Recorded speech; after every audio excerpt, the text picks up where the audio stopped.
Bonsoir à tous, je suis Kevin Gall, ministère prophétique.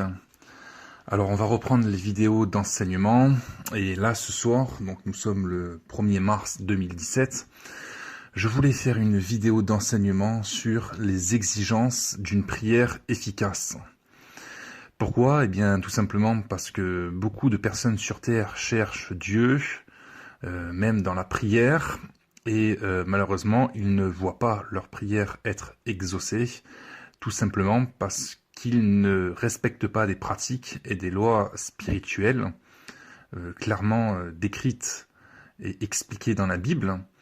Et donc nous allons voir exactement comment est le Seigneur, qui il est, pourquoi est-ce qu'il entend, il écoute et il exauce des personnes, et pourquoi est-ce qu'il ferme ses yeux et ses oreilles et n'exauce pas d'autres personnes.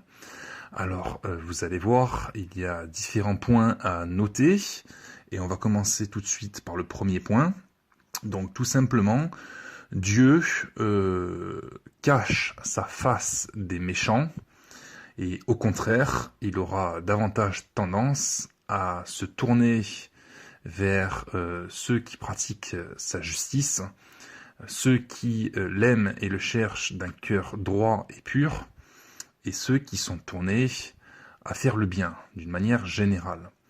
Bien évidemment, Dieu peut aussi écouter des méchants, mais plutôt dans des circonstances où les méchants se mettent à crier à Dieu pour se repentir, pour demander pardon au Seigneur, ou tout simplement lorsque le Seigneur les prend en compassion et décide d'intervenir dans leur vie.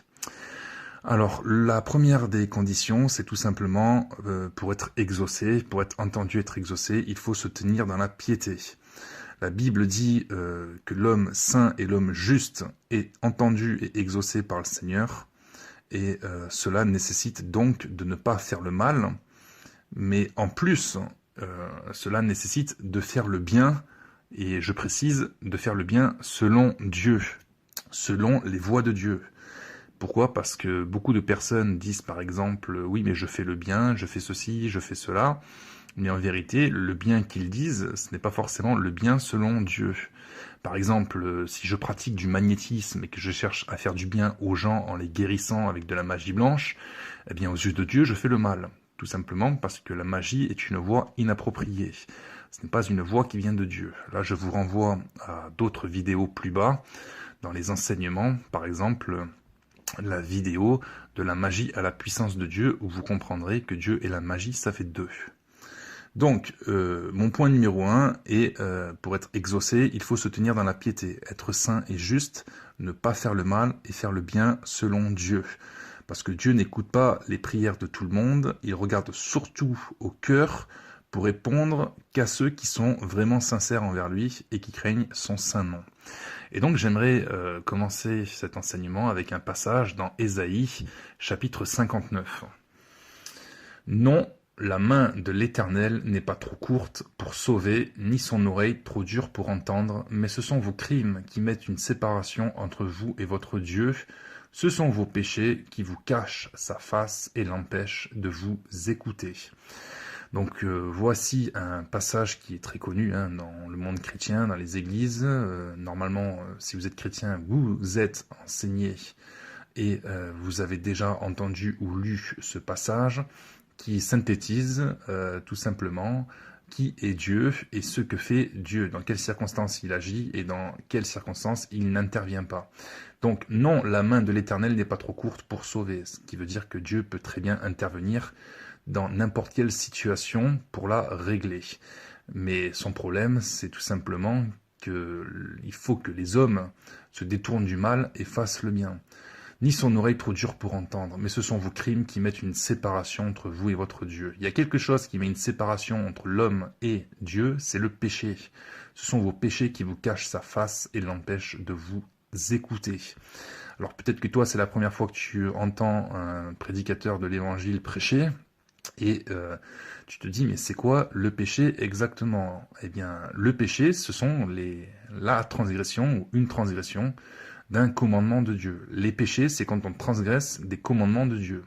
Qu'on les connaisse ou qu'on ne les connaisse pas, les commandements de Dieu doivent être respectés et mis en pratique. C'est très important. Pourquoi? Parce que nous sommes soumis à des lois qui sont invisibles, qui sont spirituelles, mais qui sont réelles. Et malheureusement, lorsqu'on transgresse ces lois, eh bien, ça fait exactement pareil comme dans le monde naturel, le monde avec des lois humaines. Si vous grillez un feu rouge et que vous êtes arrêté par les gendarmes qui vous ont vu, eh bien, vous allez devoir payer une amende. Vous allez devoir peut-être même perdre des points sur votre permis de conduire. En tout cas, il y aura une sanction. C'est exactement pareil avec Dieu. Lorsque vous transgressez un commandement, eh bien malheureusement, il y a une sanction. Le salaire du péché, le salaire de la transgression d'un commandement de Dieu, c'est toujours un jugement divin, une malédiction divine. Et ça amène toujours à des problèmes, et en finalité, à la mort. Tandis qu'au contraire, l'obéissance à ces commandements, qu'on les connaisse ou qu'on ne les connaisse pas, c'est pareil.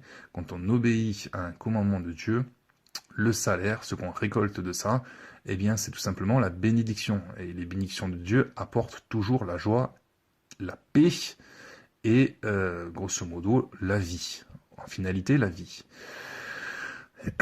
Donc ça, c'est le premier point qu'il fallait comprendre. Il y a d'autres passages également qui expliquent la même chose. Nous allons voir ça. Michée, chapitre 3, à partir du verset 4, explique encore ces mêmes choses à propos des Israélites et du Seigneur. Alors ils crieront vers l'Éternel, mais il ne leur répondra pas. Il leur cachera sa face en ce temps-là parce qu'ils ont fait de mauvaises actions. Vous voyez, il y a toujours un rapport très étroit entre les actions des hommes et les réactions du Seigneur. Quand on est agréable à Dieu, Dieu est là. Quand on est désagréable à Dieu, Dieu n'est plus là. Nous allons dans Proverbes chapitre 15 à partir du verset 7. Les lèvres des sages répandent la science, mais le cœur des insensés n'est pas droit. Le sacrifice des méchants est en horreur à l'Éternel, mais la prière des hommes droits lui est agréable. La voix du méchant est en horreur à l'Éternel, mais il aime celui qui poursuit la justice. Donc vous voyez, c'est pas compliqué avec Dieu. Vous faites le bien, vous êtes agréable au Seigneur et il s'occupe de vous, il prend soin de vous, il est bienveillant. Vous faites le mal, vous êtes désagréable au Seigneur et il va vous arriver des problèmes. C'est exactement ce que dit le verset 10 également. Une correction sévère menace celui qui abandonne le sentier. Celui qui est la réprimande mourra. Le séjour des morts et l'abîme sont devant l'Éternel, combien plus les cœurs des fils de l'homme. Voilà, donc ici il y a une petite parenthèse qui nous est donnée, c'est que les jugements de Dieu, ça peut aller très très loin, puisqu'il est question de mourir, hein, je vous rappelle qu'on n'est pas éternel sur terre, de sortir de notre corps et d'être jugé au moment de la mort, eh bien, soit votre âme ira au ciel, soit elle descendra dans le séjour des morts, qu'on appelle également l'abîme de ténèbres. Au même chapitre, à partir du verset 29, il est écrit « L'Éternel s'éloigne des méchants, mais il écoute la prière des justes ». Voilà, donc si vous faites en vérité une recherche dans toute la Bible par rapport à ce thème, vous verrez tout simplement qu'il y a de très très nombreux versets qui vous disent, qui résument ces choses. L'Éternel s'éloigne des méchants, mais il écoute la prière des justes. L'apôtre Jean a écrit dans sa lettre au chapitre 9, à partir du verset 31, « Nous savons que Dieu n'exauce point les pécheurs, mais si quelqu'un l'honore et fait sa volonté, c'est celui-là qui l'exauce. » Amen. Voilà, donc c'est exactement ce qu'on retrouve dans toute la Bible, et ici l'apôtre Jean le rappelle. Pierre également, dans son premier épître, au chapitre 3, à partir du verset 12, rappelle ces choses, « Car les yeux du Seigneur sont sur les justes, et ses oreilles sont attentives à leurs prières, mais la face du Seigneur est contre ceux qui font le mal. » Si nous allons maintenant dans 2 Chroniques, au chapitre 7, à partir du verset 14, nous voyons que Dieu peut très bien s'irriter et se mettre en colère, mais il peut très bien pardonner les offenses, heureusement, et retourner vers son peuple pour marcher avec lui et le bénir de nouveau. Donc, verset 14. « Si mon peuple, sur qui est invoqué mon nom, s'humilie, prie et cherche ma face, Et s'il se détourne de ses mauvaises voies, donc c'est très important de souligner, si je ne l'ai pas fait, mais soulignez-le, et s'il se détourne de ses mauvaises voies, je l'exaucerai des cieux, je lui pardonnerai son péché et je guérirai son pays. Mes yeux seront ouverts désormais, mes oreilles seront attentives à la prière faite en ce lieu. Voilà, donc ici, bon, c'est un passage de l'Ancien Testament, mais le caractère de Dieu, la personnalité de Dieu n'a toujours pas changé. Vous voyez, dans l'Ancien Testament, comme on voit dans le passé, il fallait qu'il construise un temple et Dieu habitait dans ce temple, dans le lieu très saint, etc., par l'intermédiaire de l'Arche de l'Alliance, etc. Maintenant, sous la nouvelle alliance, les choses sont spirituelles, c'est dans le ciel que ça se passe, grosso modo, mais par contre, Dieu, lui, il n'a pas changé. Si mon peuple, sur qui est invoqué mon nom, s'humilie, prie et cherche ma face, et s'il se détourne de ses mauvaises voies, je l'exaucerai des cieux, je lui pardonnerai son péché et je guérirai son pays. Vous voyez, il ne suffit pas de prier le Seigneur, de chercher la face de Dieu pour obtenir la miséricorde du Seigneur. Il faut également se détourner de nos mauvaises voies, sinon il n'y a pas d'exaucement. Comprenez bien que la repentance, c'est pas seulement de confesser les péchés, c'est confesser les péchés et s'en détourner pour obtenir miséricorde, et pour obtenir donc de nouveau les exaucements du Seigneur. Sinon, c'est de l'hypocrisie. Il faut absolument se détourner de mauvaises voies. Il y a la part de Dieu et il y a la part des hommes. La part des hommes, c'est la repentance. Confession des péchés, se détourner du mal et faire le bien selon Dieu. Nous voyons maintenant dans l'évangile de Jean au chapitre 11, le passage lorsque Jésus ressuscite Lazare. Le Seigneur dit au verset 41, « Ils ôtèrent donc la pierre et Jésus leva les yeux en haut et dit, « Père, je te rends grâce de ce que tu m'as exaucé. Pour moi, je savais que tu m'exauces toujours, mais j'ai parlé à cause de la foule qui m'entoure, afin qu'ils croient que c'est toi qui m'as envoyé. » Voilà, donc Jésus se prépare à ressusciter Lazare. Ayant dit cela, il cria d'une voix forte, « Lazare, sort !» Et le mort sortit, les pieds et les mains liés de bandes et le visage enveloppé d'un linge. Donc il vient de faire le miracle de ressusciter Lazare 4 jours après sa mort.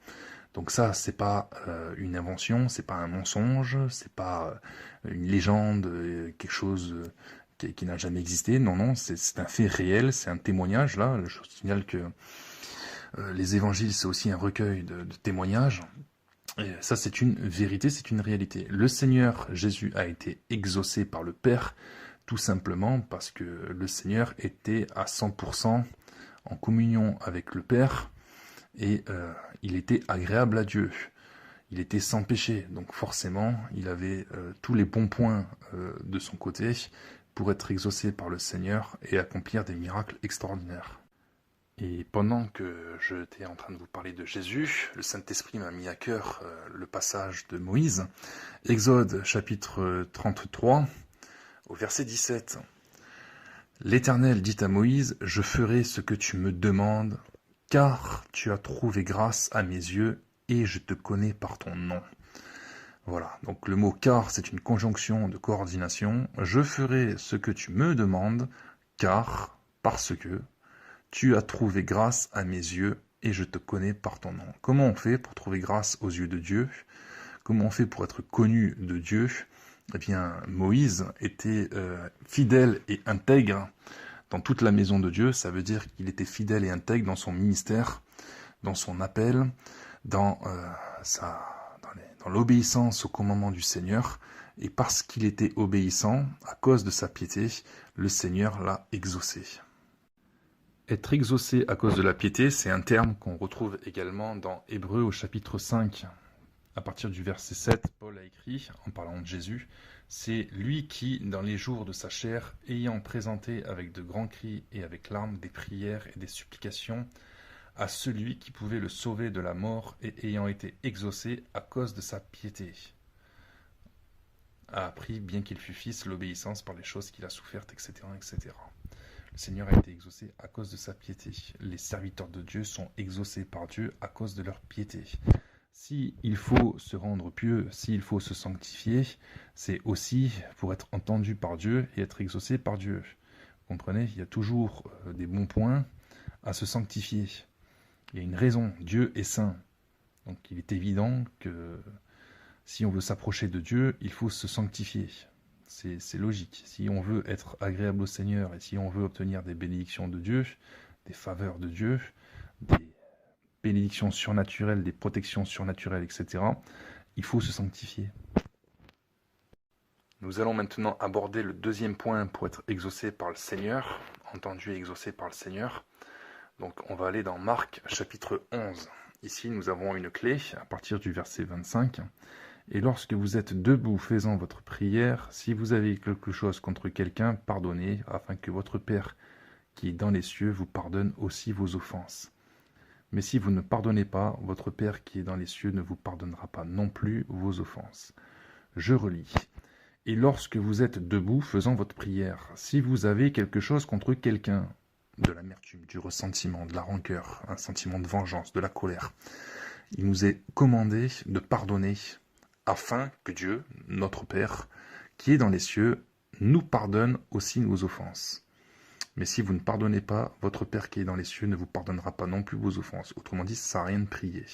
Vous comprenez ? Si Jésus nous enseigne ici que lorsqu'on est en prière et qu'on a quelque chose dans notre cœur, il faut d'abord aller se réconcilier ou régler la chose avec la personne ou alors pardonner, c'est justement parce que c'est ce manquement ou ce problème-là qui n'a pas été réglé devant Dieu fait obstacle à la prière, donc à l'exaucement.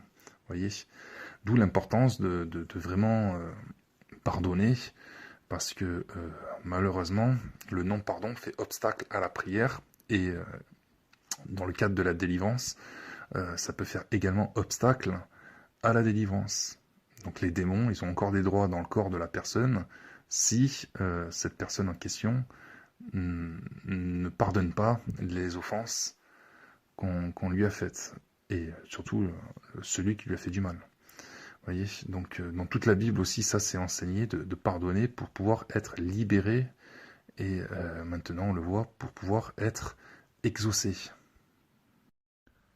Nous allons maintenant voir une troisième clé, un troisième point pour pouvoir être entendu par le Seigneur et exaucé. Eh bien, il faut tout simplement prier en accord avec sa volonté. Voilà. Donc, pour ça, on va aller dans 1 Jean, chapitre 5.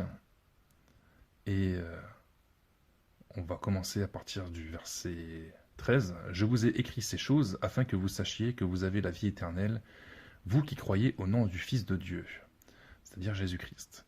Nous avons auprès de lui cette assurance que si nous demandons quelque chose selon sa volonté, il nous écoute.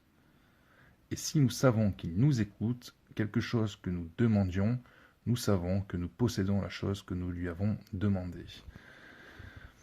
Voilà, donc ce qu'il faut savoir, c'est que si on prie d'une manière qui est conforme à la volonté de Dieu, eh bien, il nous écoute. Autrement dit, il nous exauce. Par contre, si on prie une chose ou pour une chose qui est contraire à la volonté de Dieu, il faut savoir qu'il ne nous écoute pas. Je donne un exemple. Dieu interdit la polygamie. C'est le fait d'avoir plusieurs femmes en même temps. Donc automatiquement, il sera inutile de demander au Seigneur d'avoir plusieurs femmes en même temps. Vous comprenez ? Si Jésus condamne la mondanité, la cupidité, etc., c'est pas la peine de prier le Seigneur pour devenir millionnaire pour notre propre gloire, vous comprenez ? Bien évidemment que c'est pas comme ça que ça marche. Il y a d'autres lois, si vous voulez être millionnaire, je vous le dirai comment ça marche aussi, mais pour ça il va falloir être millionnaire dans le ciel, si vous voulez récolter dans le ciel, sinon vous allez périr en enfer et vous n'emporterez rien avec vous. Donc je vous expliquerai aussi dans une autre vidéo comment on fait pour être riche aux yeux de Dieu et millionnaire dans le ciel. Je suis sûr que ça vous intéresse. L'apôtre Jacques a rappelé dans son épître au chapitre 4 la raison pour laquelle les hommes n'étaient pas exaucés. Tout simplement parce qu'ils ne priaient pas en accord avec la volonté de Dieu. Verset 3. Vous demandez et vous ne recevez pas, parce que vous demandez mal dans le but de satisfaire vos passions. Donc ça revient exactement à l'exemple que j'ai donné. Si vous priez Dieu pour une chose qui va dans le but de satisfaire vos passions, et non dans un but qui est conforme à la volonté et au désir de Dieu, eh bien malheureusement, vous n'allez jamais être exaucé. Vous voyez, vous demandez, vous ne recevez pas. Parce que beaucoup de chrétiens prient, ils ne reçoivent pas, tout simplement parce qu'ils demandent mal, dans le but de satisfaire leurs passions. Or, c'est pas dans la volonté de Dieu qu'on le prie pour satisfaire nos passions. Je vous rappelle que Dieu est un roi, et que même si il est vrai que nous devons prier Dieu et lui faire part, se confier en lui en rapport avec nos besoins, Dieu est bienveillant et il veut également qu'on lui fasse part de nos besoins, mais c'est pas interdit de lui faire part de nos besoins, mais ce qu'il faut surtout, lorsqu'on demande des choses au Seigneur, il faut que ce soit des choses qui sont en accord avec son esprit, avec son but, avec sa gloire, avec sa volonté. Je vous rappelle que quand on est serviteur de Dieu, on est serviteur de Dieu. On ne vit plus pour nous-mêmes, mais on vit pour Dieu. Et pour être serviteur de Dieu, il suffit tout simplement de devenir chrétien. Donc si vous êtes chrétien, vous êtes serviteur de Dieu. Si vous êtes serviteur de Dieu, vous servez Dieu. Donc vous êtes appelé à avoir des désirs, des prières qui vont dans le sens de la volonté de Dieu, dans le but de glorifier Dieu. Dans l'évangile de Matthieu au chapitre 26, nous avons un formidable passage où on voit le Seigneur se soumettre complètement à la volonté de Dieu. À partir du verset 36, on peut lire là-dessus. Jésus alla avec eux dans un lieu appelé Gethsémane et il dit aux disciples, « Asseyez-vous ici pendant que je m'éloignerai pour prier. » Il prit avec lui Pierre et les deux fils de Zébédée et il commença à éprouver de la tristesse et des angoisses, forcément parce que c'était l'heure où il allait être livré pour être jugé, puis crucifié. Verset 38, il leur dit alors, « Mon âme est triste jusqu'à la mort, restez ici et veillez avec moi. » Il était angoissé, il était stressé, il savait que c'était l'heure où il allait être jugé et il allait devoir supporter des choses insupportables. Pour ça, il avait intérêt à être équipé spirituellement. Et il allait devoir subir des souffrances morales, psychiques, psychologiques, la souffrance verbale, etc., mais également le poids de la flagellation et le poids de la croix. 39. Puis, ayant fait quelques pas en avant, il se jeta sur sa face et pria ainsi, « Mon Père, s'il est possible que cette coupe s'éloigne de moi, cette coupe c'est ce jugement, s'éloigne de moi, toutefois, non pas ce que je veux, mais ce que tu veux. » Vous voyez, on voit le Seigneur qui est prêt à se livrer lui-même à la mort, parce que c'était dans la volonté de Dieu. Donc lui, dans les derniers instants où il sentait que sa mort allait approcher, forcément il était angoissé, il était stressé, mais il s'est souvenu pourquoi il était là sur terre, et il s'est souvenu qu'il fallait qu'il obéisse à Dieu, qu'il soit obéissant jusqu'à la mort. Voyez. Et ça, cette preuve d'humilité, c'est vraiment extraordinaire. Nous, pour une toute petite chose, on a vite fait d'oublier Dieu et de faire notre propre volonté, mais le Seigneur, lui, il avait bonne mémoire, il était éclairé, et il était surtout très courageux. Et il vint vers les disciples qu'il trouva endormis, et il dit à Pierre, « Vous n'avez donc pu veiller 1 heure avec moi, veiller et prier afin que vous ne tombiez pas dans la tentation. L'esprit est bien disposé, mais la chair est faible. » Il s'éloigna une seconde fois et pria ainsi, « Mon Père, s'il n'est pas possible que cette coupe s'éloigne de moi, sans que je la boive, que ta volonté soit faite. » Vous voyez ? Et c'est comme ça que nous devons exercer nos prières aussi, en nous rappelant et en rappelant à Dieu que c'est sa volonté qui doit être faite, non seulement dans notre propre vie, mais sur la terre, tout entière, comme au ciel. Je vais maintenant vous donner une 4e clé pour être entendu et exaucé. Pour ça, vous allez dans Matthieu chapitre 21, à partir du verset 21. Jésus leur répondit, « Je vous le dis en vérité, si vous aviez de la foi et que vous ne doutiez point, non seulement vous feriez ce qui a été fait à ce figuier, donc le figuier a été séché par la parole du Seigneur, mais quand vous diriez à cette montagne, ôte-toi de là et jette-toi dans la mer, cela se ferait. » Et c'est le verset 22 qui nous intéresse. « Tout ce que vous demanderez avec foi par la prière, vous le recevrez. » C'est-à-dire que quand on prie le Seigneur, c'est une prière qui doit être faite en compréhension et en sachant que Dieu a le pouvoir de nous donner la chose que nous lui demandons. Donc ça c'est très important, parce que si on s'approche de Dieu avec le doute, on ne sera pas exaucé. Mais si on s'approche de Dieu avec la foi sincère, véritable, en sachant qu'il a tout à fait le pouvoir de nous accorder la chose euh, que nous lui demandons, alors, comme dit le Seigneur, vous le recevrez, vous le verrez s'accomplir. Vous verrez les choses s'accomplir, vous verrez les exaucements de vos prières à partir du moment où vous mettez toute votre confiance au Seigneur et où vous aurez cette certitude qu'il a le pouvoir et la puissance et qu'il va accomplir ce que vous lui demandez. Toujours en respectant les trois autres principes précédents que je vous ai donnés, à savoir la justice, donc s'éloigner du mal et faire le bien, à savoir pardonner les offenses des autres avant de demander des choses au Seigneur, à savoir de prier en accord avec la volonté parfaite de Dieu, vous comprenez? Voilà, et à tout ça, il faut ajouter de la foi. La cinquième clé, ou plutôt le cinquième point, pour pouvoir entendre Dieu est exaucé, il s'agit de prier avec instance. Donc Jacques chapitre 5, verset 17.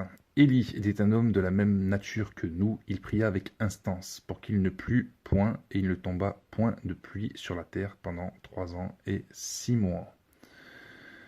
Et juste au-dessus, on lit, verset 16, la prière fervente du juste a une grande efficace. Autrement dit, elle est efficace. La prière fervente du juste. Prier avec ferveur, c'est prier avec instance, c'est prier comme Jésus a prié également dans le jardin de Gethsémanée, où il s'est mis à genoux. Il a prié tellement fort qu'il a eu un miracle, où Dieu lui a parlé qu'il va falloir qu'il aille quand même à la croix et qu'il souffre. C'est là qu'il a eu l'apparition des grumeaux de sang sur son front. Voyez, mais Jésus et les prophètes avaient pour habitude de prier avec instance, avec ferveur, avec force, avec ardeur, vraiment avec un cœur tourné vers Dieu, en demandant les choses avec, avec force. Vous comprenez? Et ça a un impact dans le spirituel. Quand on prie avec instance, c'est comme si on frappait au ciel pour que la porte du ciel s'ouvre et que Dieu tende sa main pour nous donner la chose qu'on lui demande. Mais des fois, le ciel, il est barricadé par des esprits démoniaques. On voit ça également dans Daniel. Il suffit simplement de prier avec instance pour voir la chose s'accomplir. Et parfois, pour mettre encore plus de force dans la prière, il faut jeûner. Ou alors accomplir quelque chose que le Seigneur a dit, qui sera le 6e point, ou la 6e clé pour être entendu et exaucé. On va dans Matthieu, au chapitre 18, à partir du verset 19. Je vous dis encore que si 2 d'entre vous s'accordent sur la terre pour demander une chose quelconque, elle leur sera accordée par mon Père qui est dans les cieux, car là où 2 ou 3 sont assemblés en mon nom, je suis au milieu d'eux. Voyez ?